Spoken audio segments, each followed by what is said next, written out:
네, 안녕하세요. 한쌤입니다. 글로벌 경제 뉴스 시간입니다. FTX 붕괴 코인학계 패닉 여러분들 조심하셔야 되죠. 스테이블 코인, 그죠? 그 디파이 종목들 위험하다라는 말씀 많이 드렸습니다. 터무니없는 이자는요, 거짓말입니다. 여러분들이 그렇게 이자를 줄 사람이 세상에 그 누구도 없는 거예요. 그것이 우리가 뭐 자산 가격이 상승을 하고 이런 시장에서는 일부 지급을 할 수 있겠지만 지금같이 자산 가격이 하락하는 시기에서는 납부할 수 없는 그런 약속이거든요. 그래서 이 부분이 해소되기 전까지는 우리 코인 시장이 그렇게 좋아지기는 어렵지 않나 이런 생각이 좀 듭니다.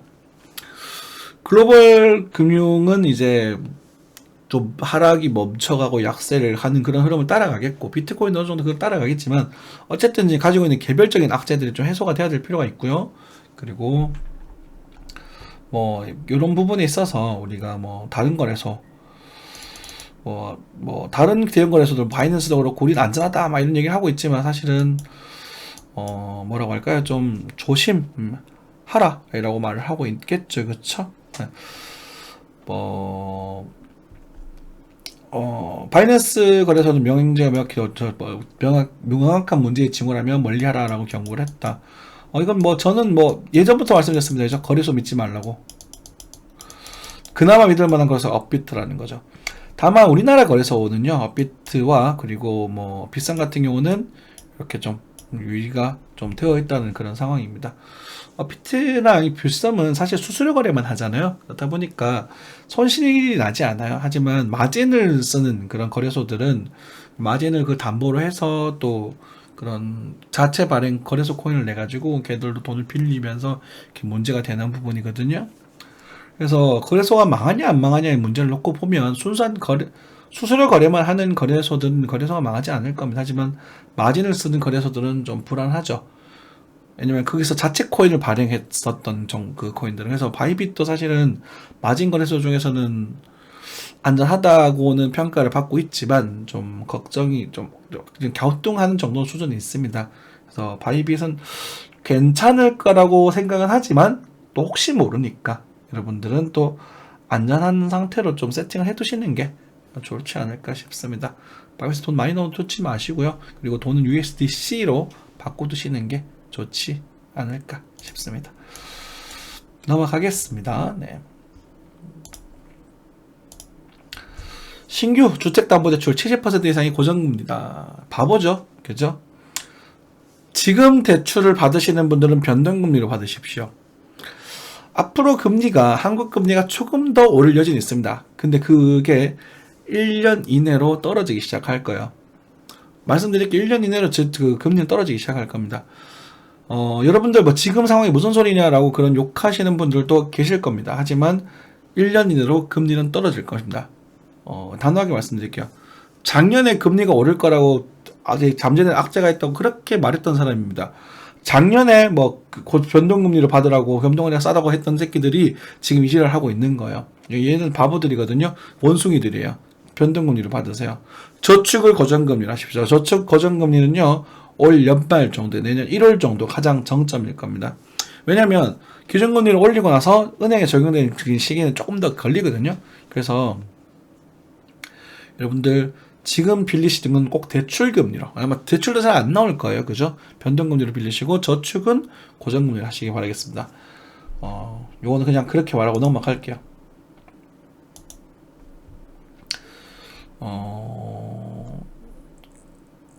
수익률이 금리를 따라가지 못하고 있죠. 저축에 넣어놨습니다. 넘어가겠습니다. 네.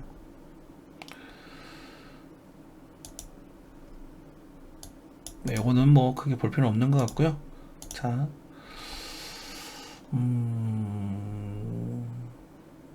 자, 요 부분인가요? 네. 환원 코스피 바닥 찍었다. vs 실적 내관 여전하다. 네, 바닥 찍었다. 자, 이 바닥이 과연 진바닥일까 가바닥일까의 문제죠. 한쌤은 여전히 그렇게 생각합니다. 가바닥은 찍었다. 그리고 실적 내관 여전. 실적 내관은 아닙니다. 이 부분이 자꾸 저는 이해가 안 되는 부분인데, 실적은 안 좋은 걸 알고 찍은 거예요. 실적은 그리고 주가가 선반영이 되고, 실적은 나중에 반영이 됩니다. 여러분들 요거 정심하셔야 돼요. 수가는 선반영, 실적은 나중에. 그래서 이 상황이 될 거라고 주가는 예상하고 있었던 거예요. 그래서 실적 가지고 흔들릴 수도 있겠지만 실적 가지고 저점 이탈이 일어나지는 않을 겁니다. 하지만 문제는 그게 아니에요. 뭐냐면 지금 현재 가지고 있는 금리 인상 있죠? 금리 카드가 지금 꽤 높아요. 기준금리, 한국은행 기준금리가 3.5% 정도인가요? 3점대를 찍고 있고, 실제로 대출금리를 보면 거의 가장 낮은 금리대가 4%, 5%대고, 그리고 주담대 같은 경우는 7%, 8%가 이렇게 진행이 되거든요. 저 신용대출 조금 알아보니까 15%, 20% 가까이 그렇게 나오던데, 신용대출은요, 14%, 15%. 정말 싸게 해야 8, 9%. 그쵸. 11% 이렇게 움직인단 말이에요. 그 금리 때문에 부동산 가격이 하락을 하고 있어요. 그쵸? 저도 한쌤은 작년부터 부동산 가격이 떨어질 거라고 말씀을 드렸고, 그것도 다 말씀드렸지만, 근데 그 부동산 가격 때문에 건축 시장이 안 좋아지고 있어요. 그죠? 건축 시장 때문에 이번에 레고랜드 사태도 좀 있고, 그런 상황에서 어떠한 금융권의 그 대출 금리를 금융사가 어떻게 건설사가 좀 문제가 생기면서 거기서 돈 빌려준 금융사가 돈을 굴리지 못하고 도산하는 그 가능성. 지금 마치 FTX가 도산하는 그 가능성과 똑같은 시나리오. 걔가 일어나면 저점 이탈이 일어날 거예요. 이해되시죠? 그래서 여러분들은 실적 가지고는 그렇게 걱정하실 필요가 없습니다. 실적은 차츰 좋아질 겁니다. 좋아질 수밖에 없어요. 이때까지 지금 이제 올해 저는 지금이죠. 그러니까 지금의 실적이 거의 최악이라고 보고 있거든요. 3분기, 4분기. 그러니까 최악이고 그다음 실적은 점점 개선이 될 겁니다.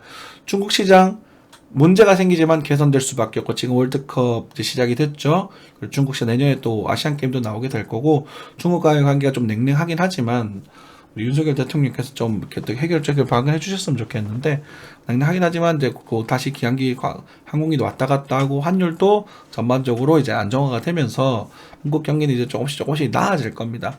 하지만 문제는 대출 부분이거든요. 빚이 너무 많기 때문에 그래서 이 부분만 조심하시면 된다. 가장 중요한 부분이다. 이해되시죠?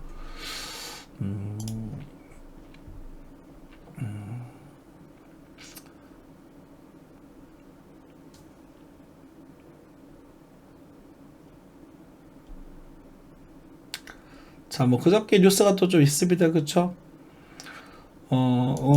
부분. 대한항공이 좀 풀리게 되면 이런 이유죠. 사실, 코로나 격리 기간 단축되면서 항공기 운항 제한 완화 이렇게 하면서 현재가 좀 뜨면서 움직였었는데 다시 지금 중국에서 또 봉쇄를 좀 빡세게 넣고 있습니다. 그래서 아마 내일 시장이 되면 또 조정이 좀 나오지 않을까 싶습니다. 팔아야 되나 또 고민이 또 되네요. 어찌되었건 궁극적으로는 점점 나아질 거예요. 궁극적으로는. 그러니까 너무 심리치 않으셔도 되는 뉴스들일 것 같습니다. 자, 이 정도만 보면 될 것 같아요. 자, 사실 요 얘기 말고 추가적으로 좀 드리고 싶은 얘기가 뭐냐면 미국 중간 선거가 제 예상과는 좀 다르게 민주당이 굉장히 선전을 했네요. 그쵸? 공화당이 이길 거라고 봤고 공화당이 이겼긴 했죠. 근데 크게 이기지 못했습니다. 그렇다는 것은 이제 친환경 사업이 아직까지도 좀 전반적으로 강세를 띨 가능성이 있고요. 그리고 뭐라고 할까, 우크라이나, 러시아 전쟁에서 이제 우크라이나와 그런 부분 휴전 낼 가능성. 그러니까 좀 그냥 뭐라고 할까, 좀 아예 방치하는 게 아니라 또 미국이 또 잘 구슬려가지고 또 괜찮아져 진정될 가능성, 그런 것들도 생각해 볼 필요가 있겠고, 현대자동차와 기아자동차의 호재를 또 기대를 했었으나 그것도 좀 보류가 될 가능성. 하지만 아마 의원에서 새롭게 논의는 될 겁니다. 그래서 큰 기존 달라지지는 않을 것 같아요.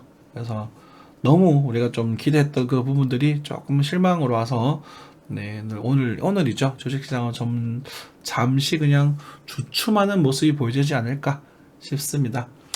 하지만 여러분들 너무 걱정하지 마시고요. 우리가 이제 큰 변수, 그러니까 자잘하게 조금씩 어긋나더라도 큰 흐름들은 우리가 좀 예상하고 있던 그런 변수에서 크게 벗어나고 있지는 않습니다. 그쵸? 미국 금리도 이제는 4.5% 정도가 진행이 된 걸로 알고 있는데, 4%인가요? 4.5%인가? 4%죠. 그래서 12월 정도에 4.5% 정도가 진행이 되고, 베이비 스텝 정도 몇 번 더 하고 나면 끝이 날 겁니다. 끝이 날 거예요. 내년 초부터는 금리 인상 끝이 날 것이고, 그 부분은 달러에 모였던 돈들이 이제 다른 각국으로 좀 유치가 되는 그런 시기, 그리고 그런 좀 침체기와 암흑기를 거쳤다가 다시 또 양적 완화가 일어나는 시기는 이제 내년 말 정도가 되지 않을까 싶습니다.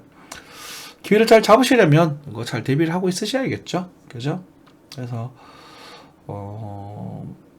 너무 무리하지 마시고요. 그런 것들 좀 보시면 될 것 같습니다. 물가 정점, 코스피 당분 안도를 펼칠 것, 주간 전망 별로 좀 공감되는 주제는 아니네요. 아직까지 나쁘진 않습니다. 그리고 코스피 기준으로 2600전에서는 상당한 많이 물량을 정리해 주시길 당부드리겠습니다. 감사합니다.